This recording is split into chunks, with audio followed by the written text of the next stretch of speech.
representantes o responsables. Mis amigos, el programa de hoy está patrocinado por Produzca, seguridad en tu empresa de los pies a la cabeza. Serovka, empresa líder en protección radiológica con cobertura en toda Venezuela, América Latina y el Caribe. Arnamar, cosméticos, toda una vida dedicada al cuidado personal de la familia venezolana.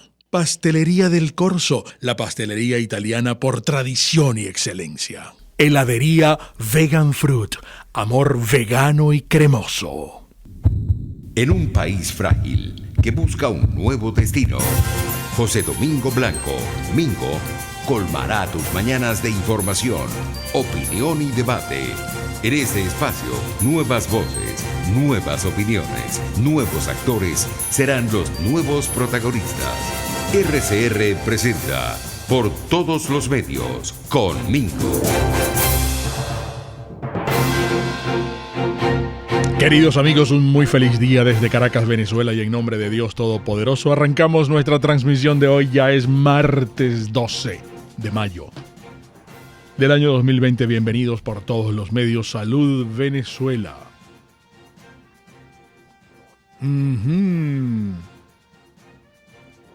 Qué bueno, qué bueno. Buenazo es nuestro café Vila. El café de por todos los medios es cortesía de Vila Café, un café premium venezolano, sencillamente exquisito. Se lo podemos llevar aquí en la Gran Caracas si usted lo desea. Tiene que llamar a estos números 0424-108-2753 o 0412-254-2672. Muy bien, salimos, ustedes en casa, nosotros aquí, cumpliendo con las 5 primeras letras del abecedario A, B, C, D, E. Afeitados, bañados, cepillados, desayunados y evacuados. ¿Qué tal? Con el espíritu erecto siempre arriba. Buenos días de parte de Jaime Nestares, que está en la dirección general de la estación, Wilix Arcaya en la gerencia de producción de la emisora, Erika Mendoza en la producción ejecutiva de nuestro programa, Marilia García y Catherine Manzano están en la producción de Por Todos los Medios Elemental. Mi querido Jackson Vargas está en la información y en el Master Control el gran César Arteaga. Vamos juntos con nuestra oración. Nada te turbe, nada te espante, todo se pasa. Dios no se muda, la paciencia todo lo alcanza. Quien a Dios tiene, nada le falta. Solo Dios basta. Amigos, esto es Por Todos los Medios con la gente emergente que cree en la verdad. Mi cuenta de Twitter es @mingo_1, ese 1 es en número, como les digo siempre. Estamos transmitiendo en nuestra cuenta de Instagram, @MingoBlancoTV. Pero recuerden, como nosotros estamos empecinados en crear el hábito de ver y escuchar radio por internet, toda nuestra programación llega a ustedes a través de rcr.tv, en Periscope, @RCR750 y la aplicación TuneIn. Mingo, ¿y qué te dijo tu vecina hoy? Mira, Mingo, rapidito responde. ¿Guaidó se caprilizó o hay esperanzas? Rápido, ahora no pienses mucho, porque no quiero que me edulcores la respuesta. ¿Qué está pasando, vale? ¿Cuál es este enredo? ¿Por qué siento que hay tantos cabos sueltos? Cabos que, por supuesto, aprovecha el régimen. Son esos pelones los que favorecen al régimen para justificar sus racias. Es que ahí mismo, cuando pasan estas cosas tan confusas, sacan a sus zampones, unos por un lado, otros por el extremo opuesto y ¡suas! Bingo. Como dice el dicho, en río revuelto ganancia de pescadores. Mingo. Es que ayer de pronto me encontré con una información del Centro de Comunicaciones de la Presidencia encargada de Juan Guaidó. ¡Guau! ¿Viste qué solemne? Por lo menos en el título suena seria la cosa, ¿no? Porque Guaidó sigue siendo el presidente encargado, ¿no? Bueno, voy al grano porque sé que estás apurado. Ayer vi un comunicado en el que el Centro de Comunicaciones de la Presidencia encargada anunciaba que JJ Rendón y Sergio Vergara habían presentado sus renuncias a los cargos que ejercían dentro del gobierno interino. Renuncia que Guaidó aceptó. ¿Te acuerdas quién fue el primero en utilizar esa frase, Mingo? Parece mentira que haya pasado tanto tiempo desde aquel episodio. El general Lucas Rincón, ese mismo, el 12 de abril del año 2002, dándonos aquel alegrón.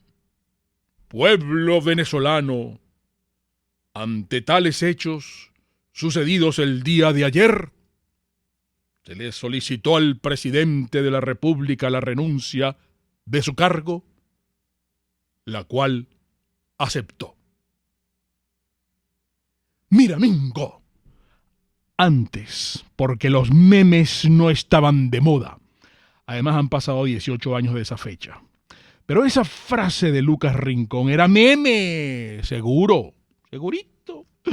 Pero fíjate, la alegría no nos duró nada. Al día siguiente volvió y reasumió el insepulto. Y se quedó por un largo rato hasta que se enfermó. ¡Ah, chico! Hemos estado tantas veces tan cerquita así de lograrlo. Explícame entonces por qué nuestros líderes, nuestras oposiciones siguen pisando conchas de mango. ¿Ah? Mira que ha sido astuto el régimen, ¿no? No son ningunos gafos. Y ahora menos que han tenido tanto tiempo de asesorarse por sus amiguitos del eje del mal, con Cuba incluido en el sancocho. Este régimen ha sido tan hábil, Mingo, que pone desde trampas, cazabobos, hasta peines para ver quién cae o salta a la talanquera. Pero lo que más me enfurece es que mientras algunos juegan a hacer política, otros a hacer negocios con la política y otros a seguir tiranizando al país, ¿quiénes son los que están en el medio de la disputa, pasándolas de Caín? Sí, señorito, nosotros, Mingo, los venezolanos, que a estas alturas parecemos una parodia de sociedad civil, no juegue. Mira, Mingo, ¿sabes cómo me siento? Como una huérfana, sin muchas opciones.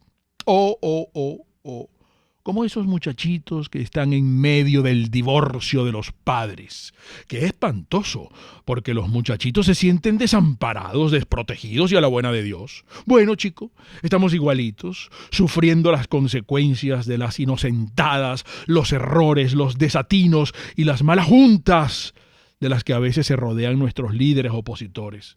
Que voy a dejar de decirle líderes. Estoy muy brava con todos porque siguen subestimando al adversario y se dejan meter cuentos chinos. O se rodean de personas que no son confiables, correctas o lo suficientemente honestas.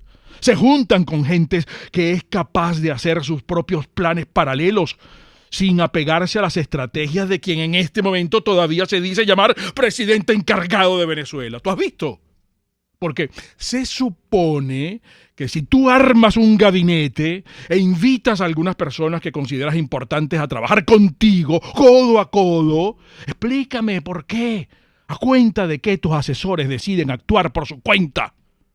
Si es que de verdad, partiendo de la presunción de inocencia, Guaidó no sabía nadita de nada de lo de JJ Rendón, de lo que ese sujeto tenía en mente. ¿Ah? Muerde aquí. Mira, no entiendo muchas cosas. Y mientras se aclara bien el asunto, Maduro se atornilla. Guilexi sigue escondido. Y el respaldo internacional de Guaidó empieza a enfriarse como el café. El café que me serví por conversadora. No me he tomado. Cambio y fuera. Está circulando. Muy bien, amigos, está circulando este segmento del programa que a ustedes les gusta tanto porque Marilia, Erika y Jackson se encargan de ponernos al giorno, al día con lo que pasa en el mundo y también acá en Venezuela. Muy buenos días, niñitos. Buenos días a todos. Amigos, buenos días a todos. Mingo, tenemos muchísima información y para poder concentrar todo muy rápido, vamos a arrancar con los nuevos números que anunció ayer Delcy Rodríguez, de los casos, de los nuevos contagios de COVID, que suben a 422 con 8 nuevos casos confirmados.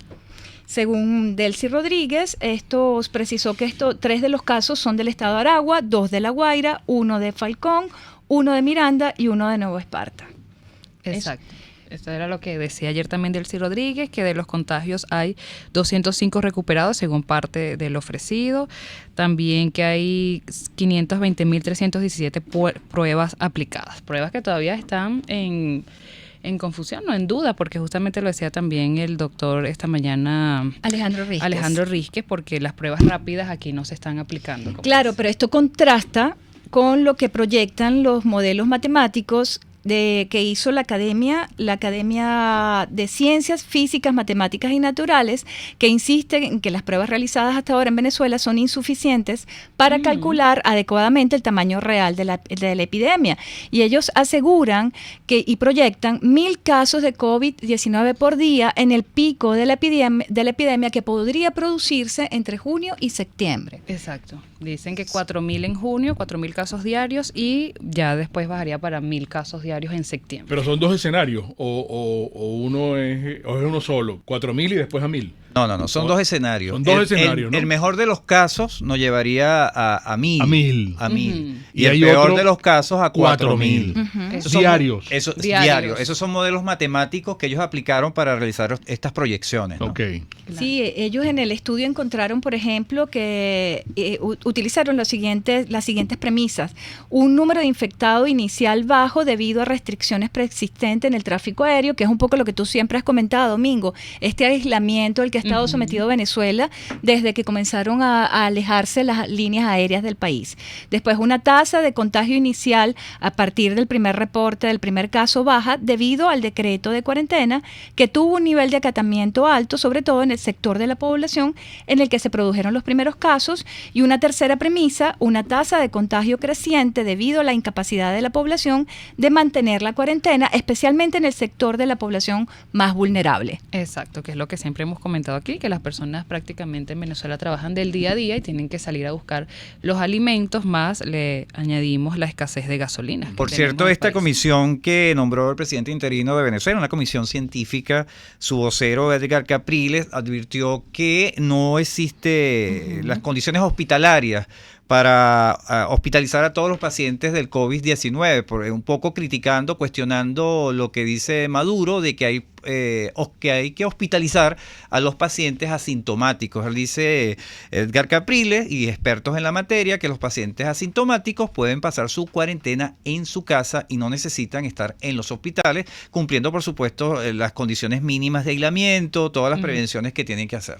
Sí, y sin embargo también insisten en la necesidad de aplicar de estas pruebas rápidas que están aplicando, la confiabilidad de las pruebas rápidas, que no terminan de ser todo lo precisa que se requiere para detectar bien esos casos. Tal vez de allí se deban estos números tan bajos, porque de él se insistía que vamos apenas con 422 casos, 8 contagios que se presentan ayer, pero en otras partes del planeta el coronavirus también nos ha dejado otras noticias tal vez interesantes, porque estamos viendo, y lo hemos dicho ya en otras ocasiones, lo de la fauna silvestre, cómo se ha ido acercando a las ciudades. Y ese es uno de los casos que nos va a compartir hoy, el día de hoy, nuestro colega Joan Solés desde Roma, que nos tiene noticias muy interesantes. Adelante, Joan. Muy buenos días. Buenos días a todos. Escuchen esto. Sí, son lobos de los Apeninos, no muy lejos de Roma. En estas noches de luna casi llena de mayo, el confinamiento en casa por pandemia ha facilitado que la fauna recupere espacios que había perdido. Lobos o ciervos que descienden de los montes, delfines e incluso tiburones se han visto cerca de las playas mediterráneas.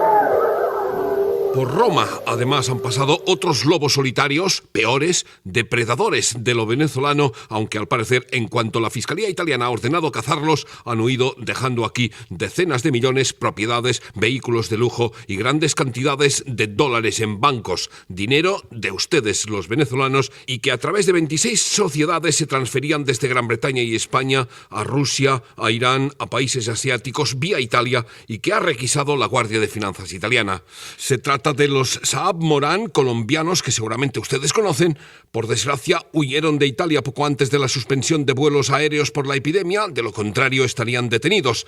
También la testaferro italiana, esposa oficial de uno de los Saab Morán, aunque extraoficialmente su marido es otro, la modelo Camila Fabri, huida a Rusia. Esta corrupción por tráfico ilegal de capitales vuelve a ser actualidad porque la Fiscalía italiana está muy interesada en el paradero de los Saab Morán, cuando según algunas informaciones son los negociadores del intercambio de oro de Venezuela por suministros de Irán y posiblemente de otros países. De momento, los millones de dólares requisados a estos lobos en Italia están a buen recaudo. Falta por determinar, señor Blanco, cómo se devuelven ahora a los venezolanos. Desde Roma, Italia, para por todos los medios de Radio Caracas Radio. Bueno, querido colega Joan, ¿cuántas veces no nos han prometido a los venezolanos que ese dinero se va a recuperar? Tenemos años en eso. Que por cierto, gracias por el reporte. Estaba viendo que de nuevo el Airbus 340 de Conviasa acaba de regresar a Venezuela después de otro muy sospechoso viaje a Irán y Argelia, ¿no? Así es. Otro detallazo. Así es, Mingo. Así es. Bueno, vamos a relacionar este reporte que nos dan desde Italia con esta situación del dinero, ¿no? El dinero venezolano, de todos los venezolanos. que está afuera, producto de la corrupción. Bueno, hay declaraciones, por ejemplo, que destacan una entrevista que realizaron nuestros colegas de La Voz de América. Alejandro Werner, él es director para el hemisferio occidental del Fondo Monetario Internacional, y él dice textualmente, abro comillas, el caso de Venezuela no es una década perdida, es una década de retroceso gigantesco. Lo que ha ocurrido en Venezuela es un desastre macroeconómico y social que nunca se había visto en la región. Literal, textualmente lo que dice este señor, ¿no? Sí, alerta sobre el nuevo repunte de migración de venezolanos debido a la crisis que vivimos en el país. Podría empeorar la vulnerabilidad sanitaria y económica de los países receptores de esta migración de compatriotas. La verdad es que incluso ayer Alejandro Werner ratificaba que el Fondo Monetario Internacional no va a prestarle dinero al régimen de Nicolás Maduro. Entonces, bueno, pero también tuvimos información sobre la parte económica. Sí, así era, decía la Comisión de Finanzas de la Asamblea Nacional de Juan Guaidó, que la inflación en abril cerró en 80%. La inflación interanual fue de 4.210%. La acumulada durante los primeros 4 meses de este año quedó en 341% y hablaba de la canasta alimentaria que se necesitan $208. Recordemos el salario mínimo integral que quedó en 800.000 bolívares. Esta es la comisión de finanzas de Juan Guaidó. De Juan Guaidó. ¿Y por qué no aumentan el salario mínimo? Esa comisión, porque no hacen actos de gobierno. Ellos siempre han hablado hasta de dolarizar. Claro, pero es que si tú hablas de un gobierno interino, el gobierno interino tiene que tomar acciones. Pero yo quisiera saber el seguimiento que se le ha hecho con los $100 que se le iban a dar al sector salud. Bueno. Claro, yo sé lo que Mingo quiere. Yo sé lo que Mingo quiere profundizar. Profundizar es, si tú eres presidente interino, ejecuta acciones de presidente interino. Claro. Y si tú sabes que el salario en Venezuela no se justifica o no tiene la capacidad adquisitiva, que se cumpla o no se cumpla, ya ese es otro cantar. Pero no le vendas a un colectivo que eres gobierno cuando realmente no lo eres. No ejecuta, no das un paso hacia el frente. No.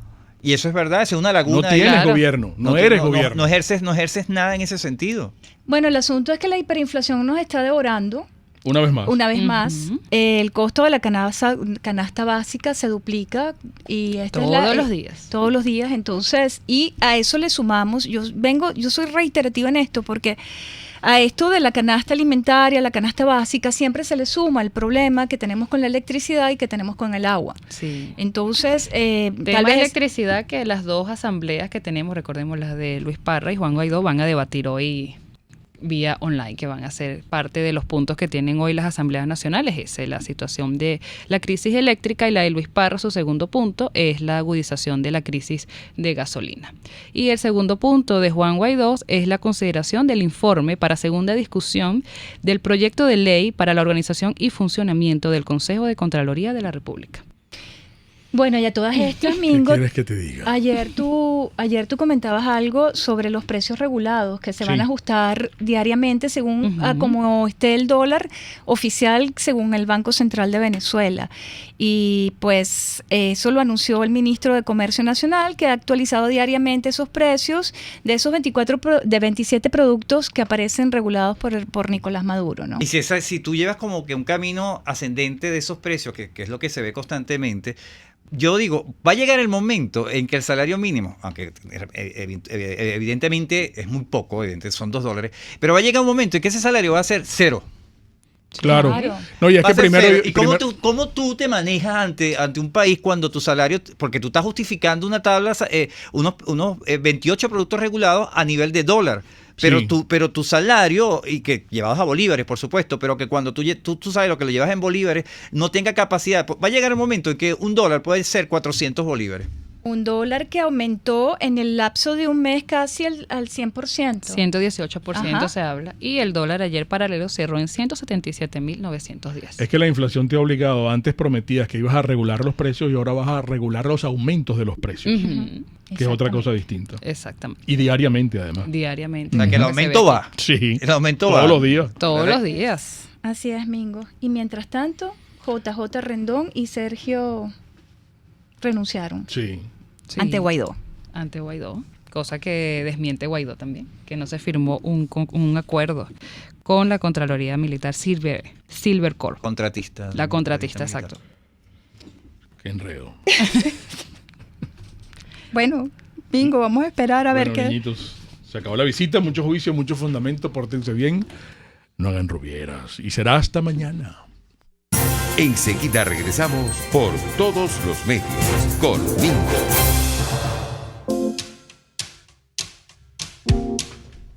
Amigos, en publicidad me gusta mucho hablarles de la Pastelería del Corso, que nos viene anunciando que por esta situación tienen un horario especial. Ellos están trabajando de jueves a domingo. Pero ustedes pueden encargar lo que deseen por cualquier circunstancia. El horario de 8 de la mañana a 2 de la tarde. Jueves, viernes, sábados y domingos. ¿Qué les gustaría encargar? ¿Necesitan alguna torta de mazapán? ¿Necesitan una rosca de fresas con crema? ¡Qué delicia! ¿Necesitan encargar unos mini cannoli? ¿Verdad? Bueno, los vienen a buscar, se ponen de acuerdo con ellos a través de este número telefónico. Anoten 0212, que es aquí en Caracas, 941-1971. De la Pastelería del Corso, que es tradición y excelencia en pastelería italiana. Cuando hablamos de Serovka, estamos hablando de una empresa líder en protección radiológica con cobertura en toda Venezuela, América Latina y el Caribe. Fíjese, por ejemplo, uno de los servicios, de los tantos servicios que presta Serovka, es el control de calidad de los equipos. Me detengo aquí porque ellos realizan todas las medidas, los controles de calidad de los equipos de radiodiagnóstico. Entonces estamos hablando de rayos X, de mamógrafos, de densitómetros, estamos hablando de rayos X perapical, rayos X panorámico, tomógrafo dental, todo, absolutamente todo. Así que un centro de salud que esté gerenciado en estos momentos, bien sea público o privado, tiene que tener a la mano los servicios de Serovka. Las coordenadas de Serovka, 0212-310-7410, www.serovka.com. Ustedes todavía no han probado el heladito de vegan fruit de piña colada. Por cierto, les voy a decir algo. Viene un heladito, y eso que me dijeron, Mingo, no digas nada todavía, pero es que a mí no me pueden decir las cosas, porque ustedes saben que yo suelto todo. Entonces viene un heladito que tiene un componente de nueces, chocolate y mandarina. Eso va a ser... Y me están complaciendo porque viene rompaza también. Los chamos que están en la casa en estos momentos, la familia, el abuelo, qué importante es con estos calorones que están pegando, dígame en las tardes. Uf, qué calor, qué bien cae un heladito de vegan fruit. No han probado todavía dentro de los nuevos sabores porque ustedes conocen Frutos del Bosque, stracciatella, pero está el merengue limón, que quiero que lo pidan. Pidan el de guanábana, que es de los nuevos sabores, y pidan el piña colada. Se los llevan a su casa porque tenemos un delivery aquí en estos números: 0212-414-0140,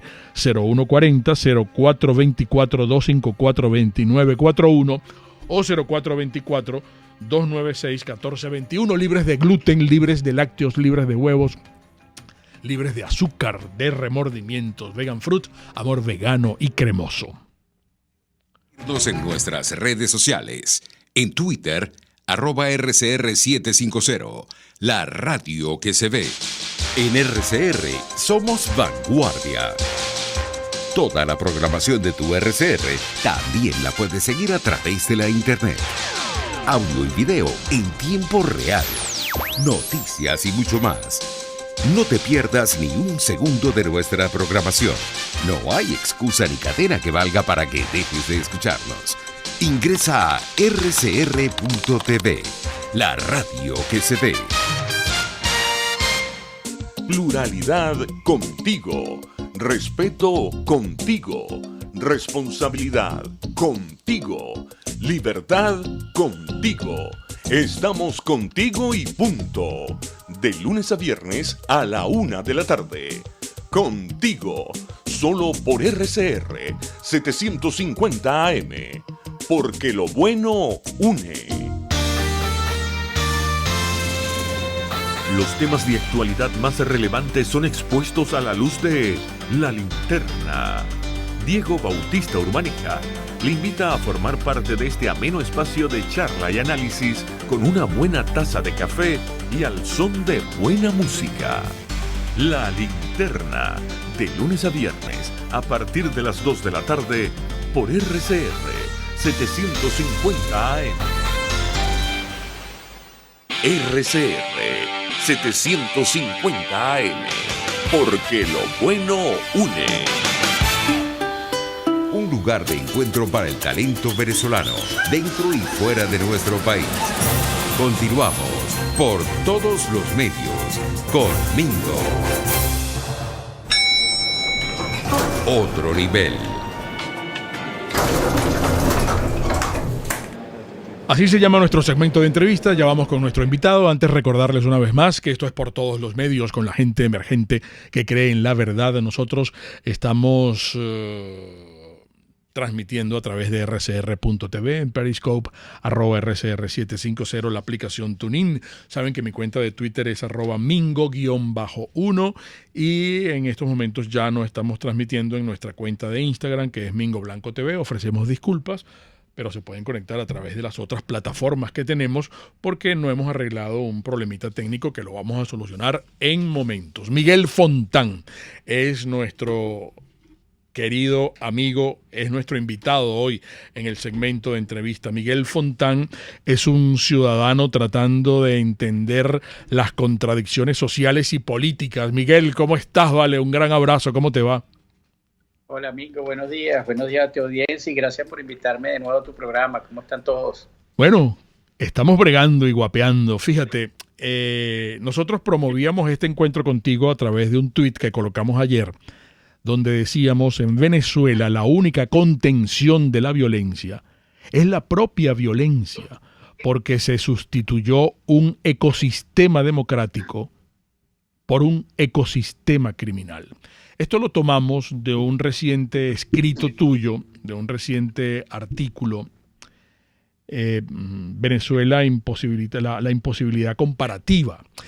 Yo quisiera darte tiempo para que tú nos desmenuces, porque vamos a empezar a hablar del chavismo y de cómo llegamos para entender mejor dónde estamos parados, querido amigo. ¿Por qué no nos ayudas a entender esto de la violencia? Que cuando yo me leí el artículo ayer, y me parece excelente cuando tú tomas el chavismo y lo desmenuzas como proyecto político cuyo objetivo era la toma del poder. Pero hay 3 etapas que son claves para entender lo que ha sucedido y por qué estamos en estos momentos así, en esta situación. ¿Por dónde comenzamos?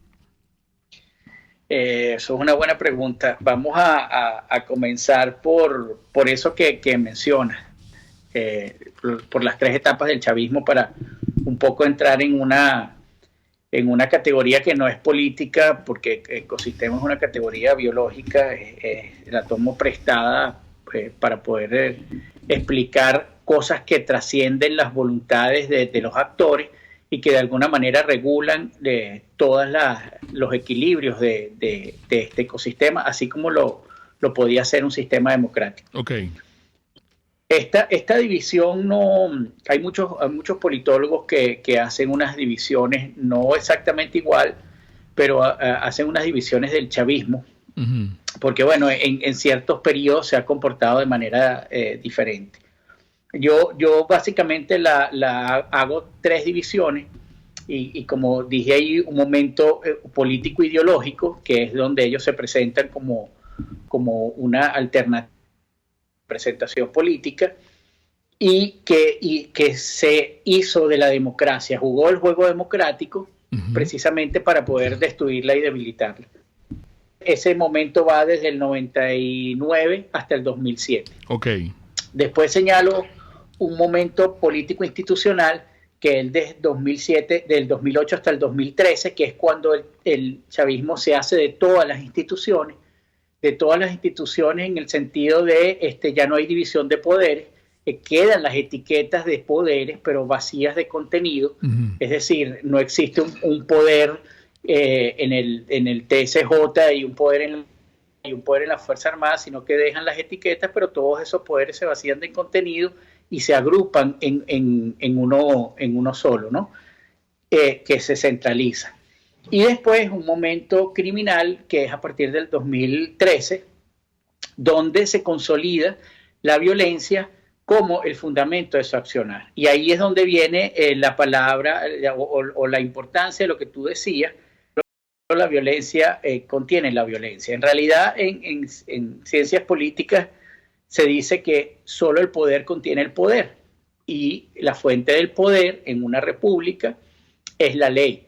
Entonces cada quien tiene un pedacito de ese poder y puede contener a los otros poderes. Y eso es lo que hace el famoso check and balance, ¿no? Ajá, dime. No, es que me parece excelente, porque te quería preguntar si eso lo logra Chávez Frías como proyecto político, motus proprio acá localmente en Venezuela, o hay un concierto de países que lo ayudan y lo asesoran y lo ayudan con las armas para llegar a ese momento criminal que es el que estamos viviendo desde el 2013 para acá. Es difícil poder responderte a esa pregunta desde la certeza. Y que una vez cuando estuve en tu programa anteriormente habíamos hecho esta reflexión de que lo primero que muere en regímenes como este es la verdad, ¿no? Entonces, ¿hasta qué punto los otros países fueron los responsables de consolidar esto, o simplemente apoyaron ya una puesta en marcha? Es difícil saberlo. A lo mejor lo vamos a saber en la medida que las cosas salgan a la luz y se investiguen los hechos tal como ocurrieron. El hecho es que esto no es nuevo, es un proyecto que va desde el inicio. Hay un libro que yo siempre recomiendo, que en su momento creo que no se le prestó mucha atención, que se llama Boomerang Chávez, que se escribió con declaraciones de testigos protegidos de Estados Unidos. Claro. Y uno ve allí en ese momento ese apoyo de organizaciones tanto criminales como de otros países hacia este gobierno, ¿no? O mejor dicho, hacia este régimen. Entonces, que definitivamente hoy en día lo ayuda a consolidar los países los países iliberales que están tratando de desmontar todo lo que es la idea occidental de política, ¿no?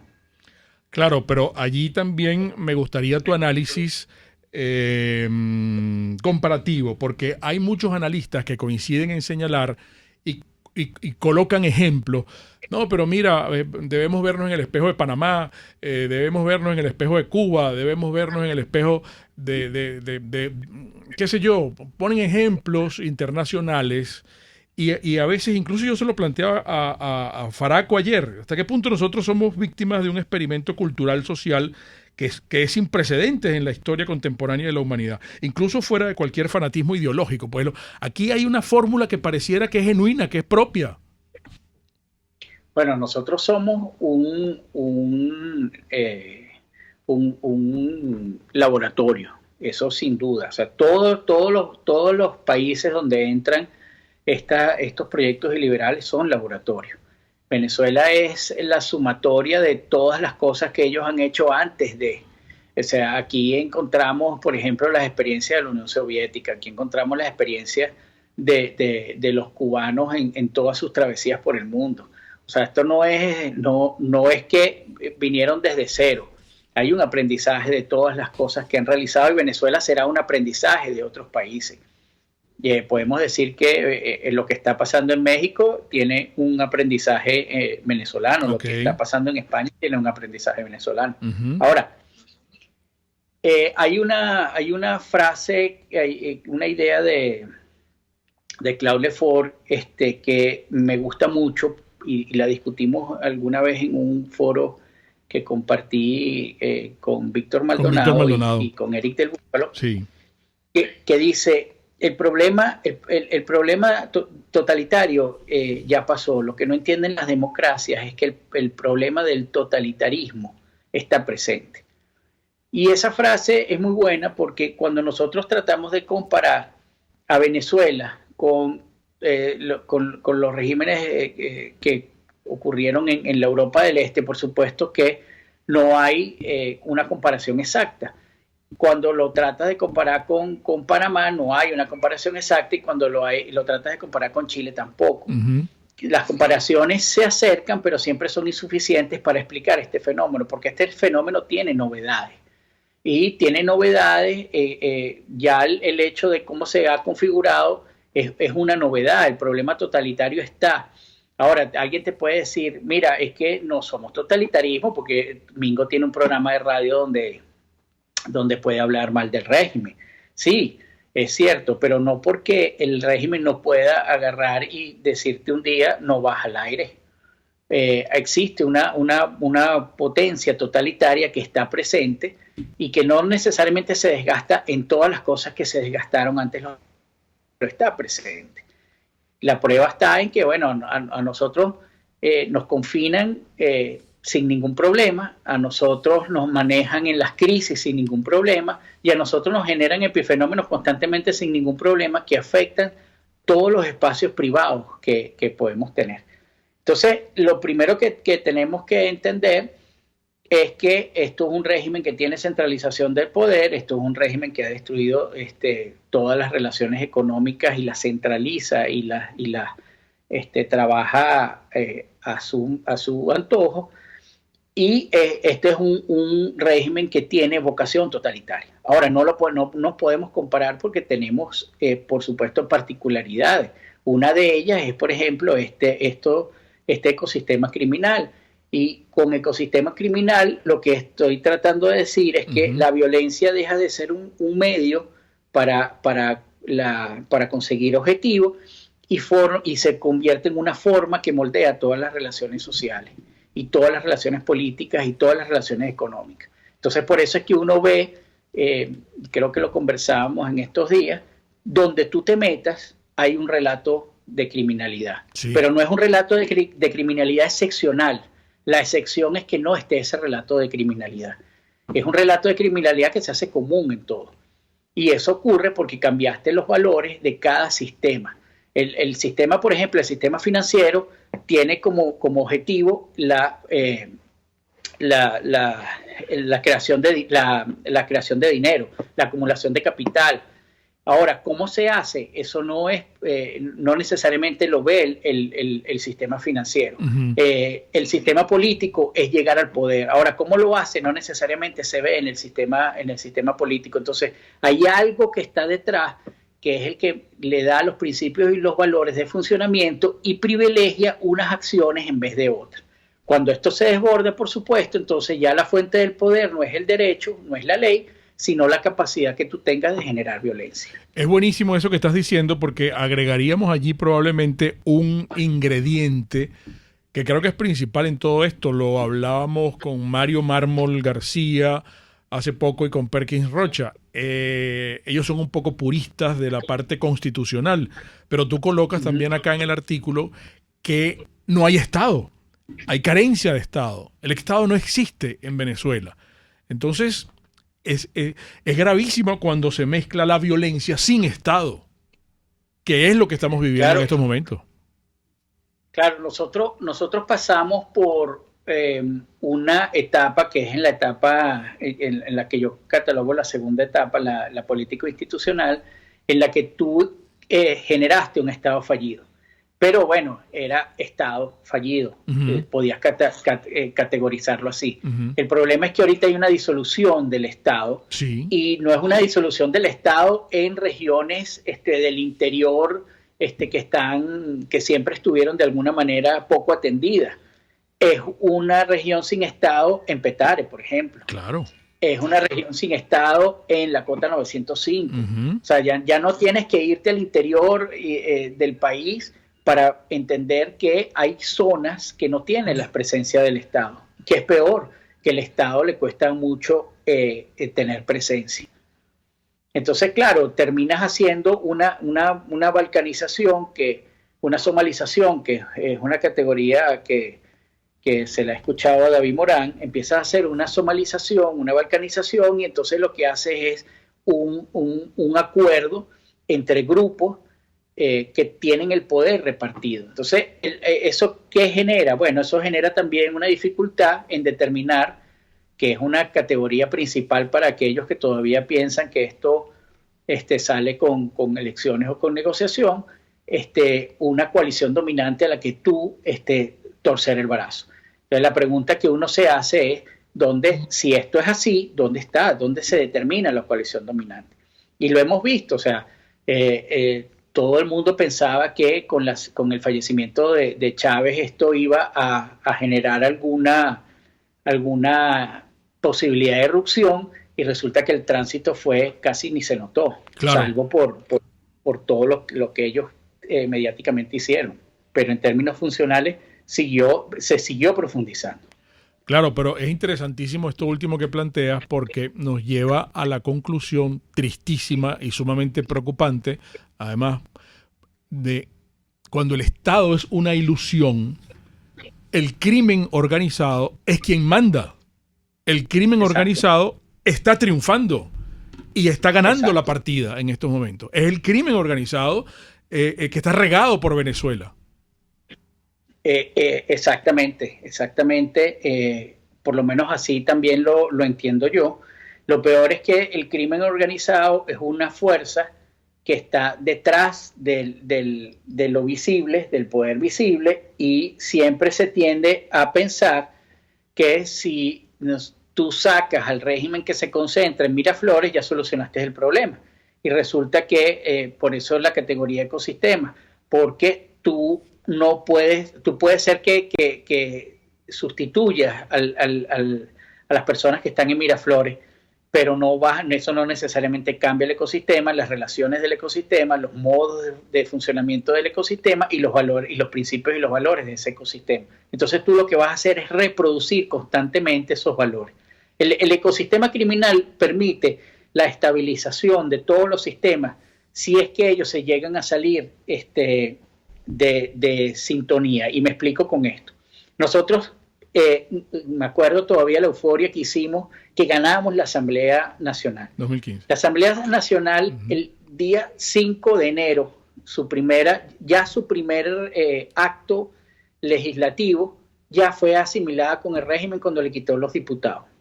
Y después de ahí, al segundo año, fue totalmente asimilada cuando permitieron la instalación de una asamblea paralela, que además, según los términos en que se maneja, que obviamente no hay ley, el ecosistema criminal es un estado de excepción permanente con unos principios y unos valores alejados totalmente de la democracia.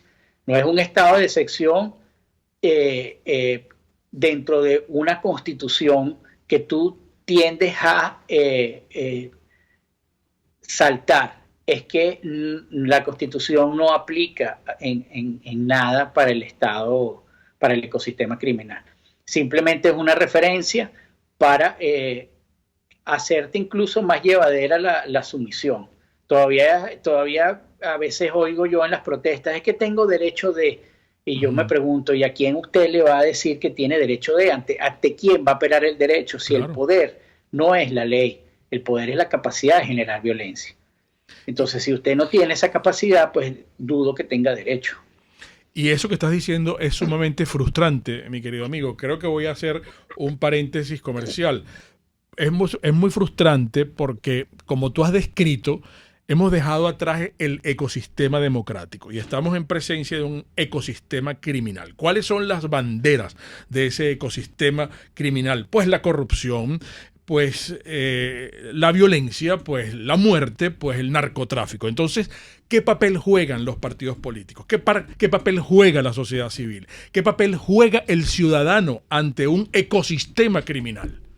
Eso quisiera para la próxima parte con nuestro admirado y querido Miguel Fontán. En momentos. Un espacio para formar la nueva opinión pública venezolana. Por todos los medios. Con Mingo.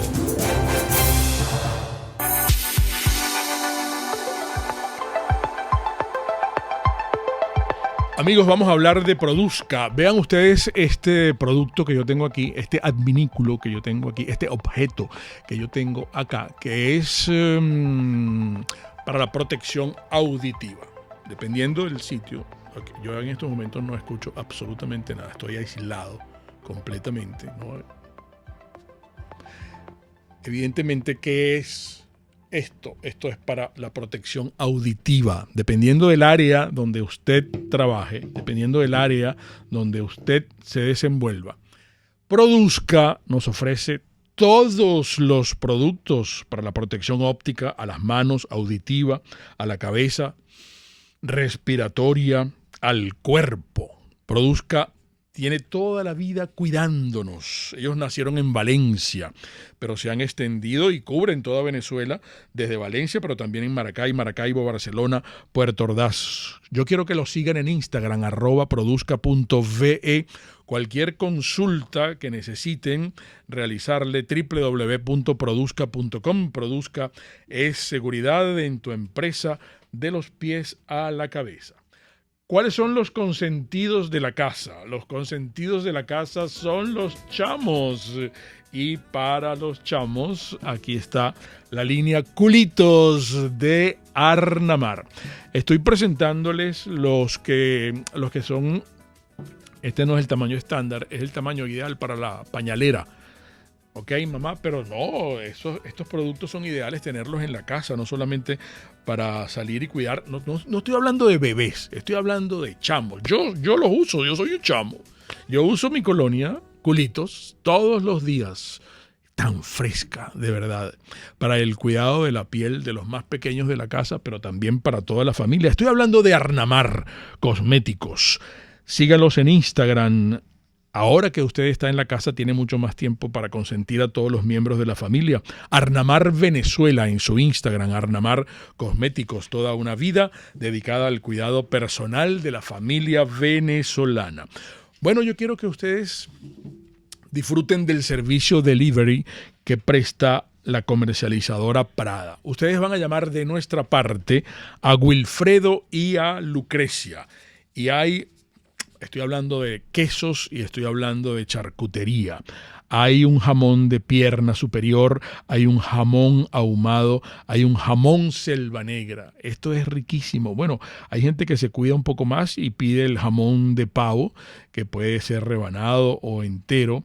Hay una masa de pastelitos que se las recomiendo, mi querida amiga. Es ideal para la merienda, el almuerzo, el desayuno.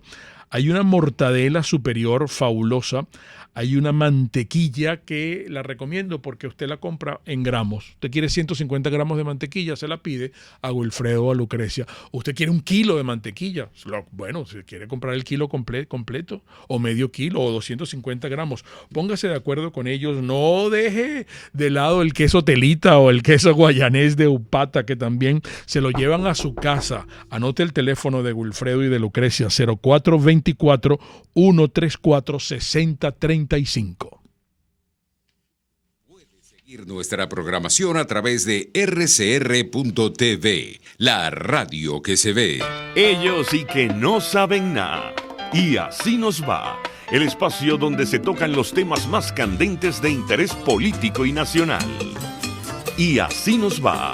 En este programa, la picardía y el humor inteligente son los protagonistas. Pura cabilla. Lara y Hernández descosen y revelan los secretos más oscuros del acontecer político. Y así nos va. De lunes a viernes a las 4 de la tarde. Por RCR 750 AM. RCR 750 AM. Porque lo bueno une. Un periodista espontáneo, frontal, observador, inconforme, con mucho que decir y escuchar. Regresamos por todos los medios con Mingo. Con Miguel Fontán. Miguel, ustedes lo conocen, especialista en gestión pública con estudios de doctorado en ciencias políticas, además un ciudadano tratando de entender las contradicciones sociales y políticas. Miguel Fontán. Miguel, te dejaba una inquietud con puntos suspensivos, pero Erika te quiere saludar también y tiene un resumen.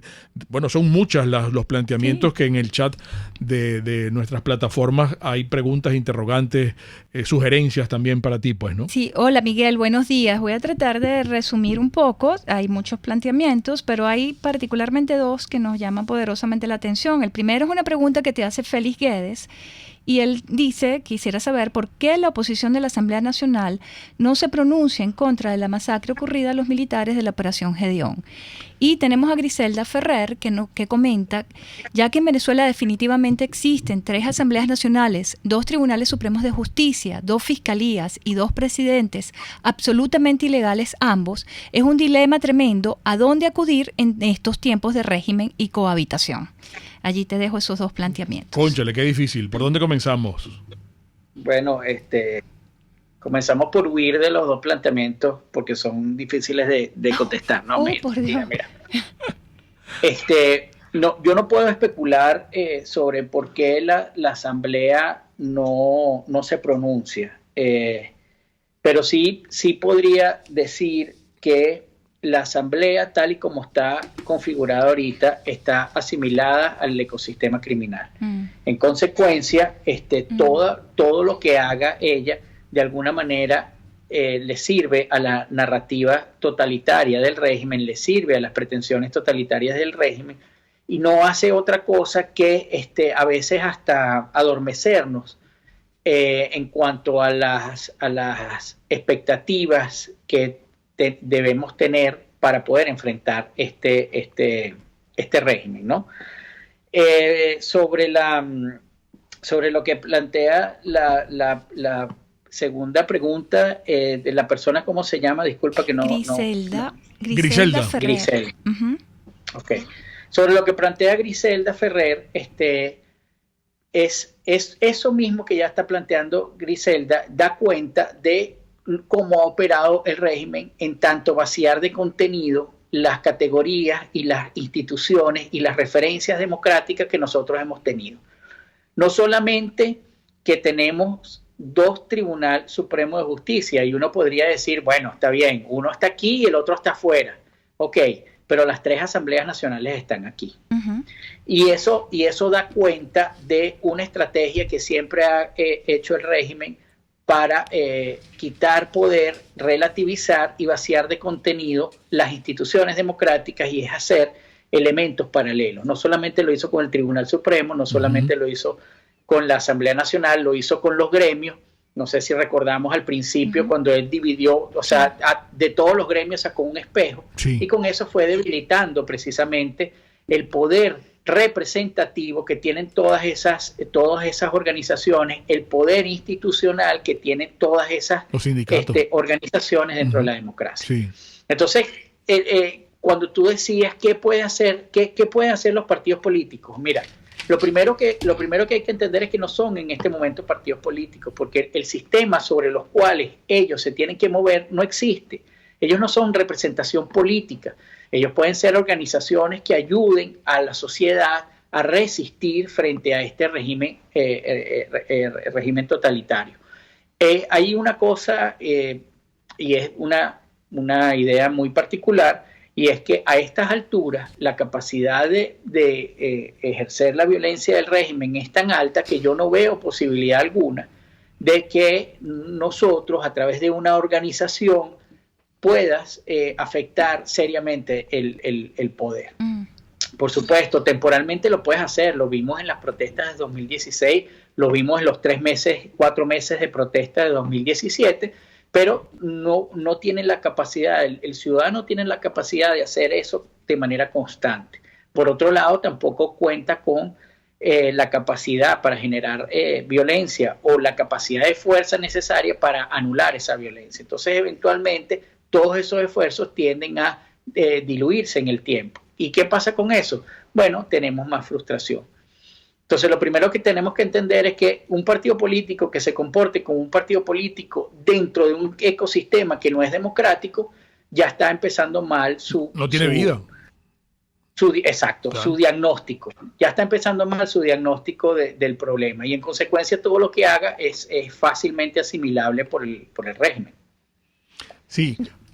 Yo quisiera saber, Miguel, ¿cómo entonces transformaríamos ese ecosistema criminal que has venido describiendo en un ecosistema democrático? ¿Cómo podemos hacer de pronto los ciudadanos para transformar ese ecosistema? Ya hemos hecho algunos intentos, protestas, concentraciones en las calles.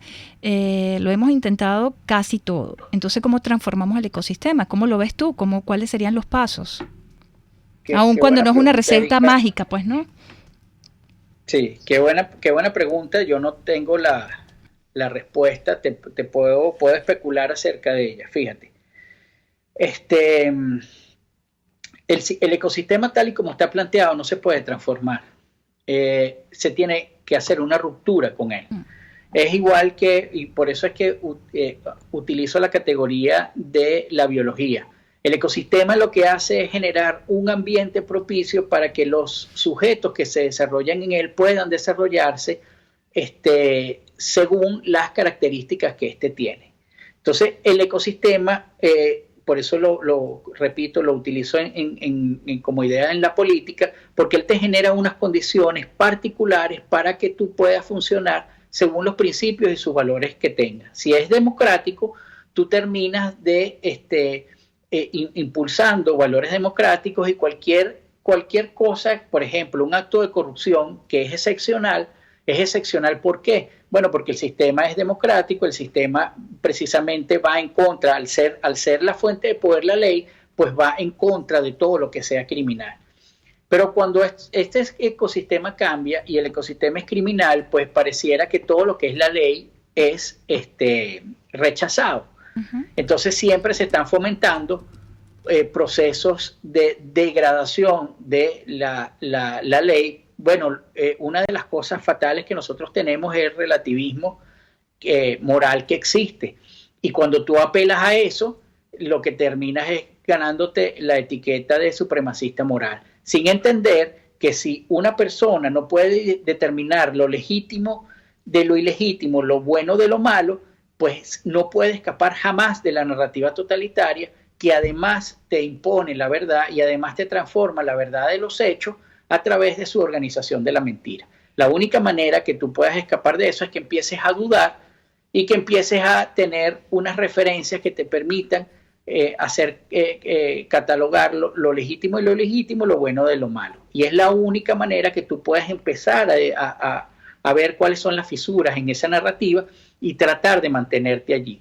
Lo que puede hacer la sociedad en este momento es resistir. De igual manera, o sea, si tú me preguntas de qué estamos más cerca, o mejor dicho, yo les pregunto, si yo les dijera de qué estamos más cerca, de una sociedad occidental o de un campo de concentración, pues seguramente la respuesta unánime sería más cerca de un campo de concentración. Y a lo mejor no vamos a llegar a los campos de concentración de Hitler porque la sociedad ha cambiado, los métodos han cambiado, las leyes internacionales han cambiado, pero basta que nos aproximemos a ellos y basta que tengamos algunos rasgos, por ejemplo, despojarte de la dignidad humana para ya estar mucho más cerca de eso. Y ustedes me dirán, si no es despojarnos de la dignidad humana, cuando tú tienes una sociedad que no tiene agua, que no tiene luz, que no tiene gasolina, que no puede enterrar a sus muertos. O sea, esto ya está, la persona lo que tiene es una fantasía de persona, y lo que estamos viviendo es prácticamente una vida biológica, no una vida digna de ser vivida en la que la persona se despliegue en su capacidad. Claro.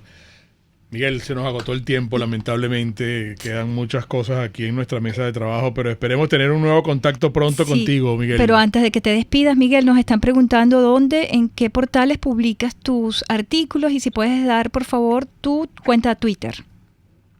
Bueno, mi cuenta Twitter es Miguel Fontán, @Miguel Fontán, y los artículos los publico en mi página, que es también miguelfontan.com. Claro.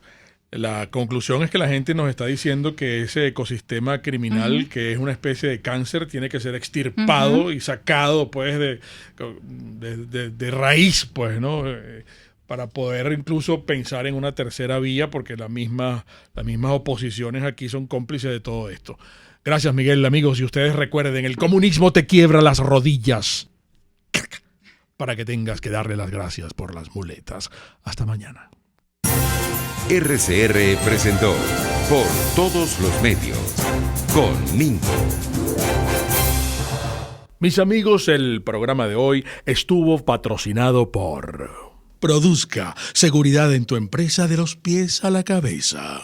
Serovka, empresa líder en protección radiológica con cobertura en toda Venezuela, América Latina y el Caribe. Arnamar, cosméticos, toda una vida dedicada al cuidado personal de la familia venezolana. Pastelería del Corso, la pastelería italiana por tradición y excelencia. Heladería